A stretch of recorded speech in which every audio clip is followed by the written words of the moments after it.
there is anything real in them. Yeah, but that didn't stop any from reporting the Muller and the dossier and all that stuff. You're bitter. I understand that you have a lot of resentment about it. Now we have ethics. Okay, now we have ethics. Don't you dare act like newsrooms didn't have ethics in 2017 and 2018. Well, I know they did. Well, you can don't dare me all you want, Brian. I've been doing this for 30 years. So say whatever you want. It's my view. And I have a right to say it. I was invited on. So your view is that the news media was unethical with Mueller? Hang on, so one at a time. I don't quite get what you're saying. It's my view. Let me bring in Sarah Fisher, and then I want to move on to Google briefly. But go on, Sarah.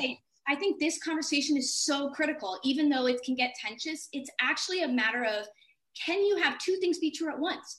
Can you have a story that needs scrutiny from all outlets because we don't know whether or not it's true, right? Axios, we're all trying to figure out whether or not this story is true, and we deserve to do that.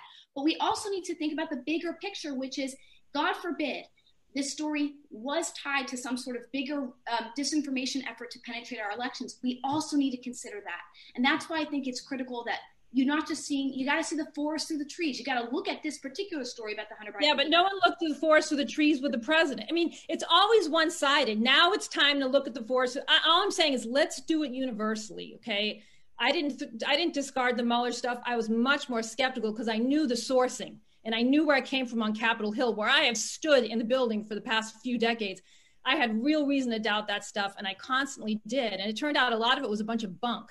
So when you say Mueller stuff, there are people in prison. Use that skepticism. We have to. Even now with the Biden stuff, let's use the skepticism, but don't ignore it. Okay, Susan, let's just Brian come back in this, and then I'm going to ask Tony to help us through the Google case. Brian, go ahead. I agree with you. It should not be ignored, but I think there's a difference between reporters looking into it in their newsrooms versus going on the air with it when it's unvetted. And what we're in right now is you never did that with Trump stuff. That's just BS. Hang on a second, Susan. Go ahead, Brian. Whatever. You have no idea how this newsroom operates. If you both speak, we can't hear either of you. Brian, go ahead. I understand. Let me just say briefly, it's grievance politics. It comes from the right. It happens every day. Newsrooms in America are very careful about this stuff. I know viewers and readers don't see it, but it happens every day. Slow, cautious vetting happens every day. Okay, I do want to move on.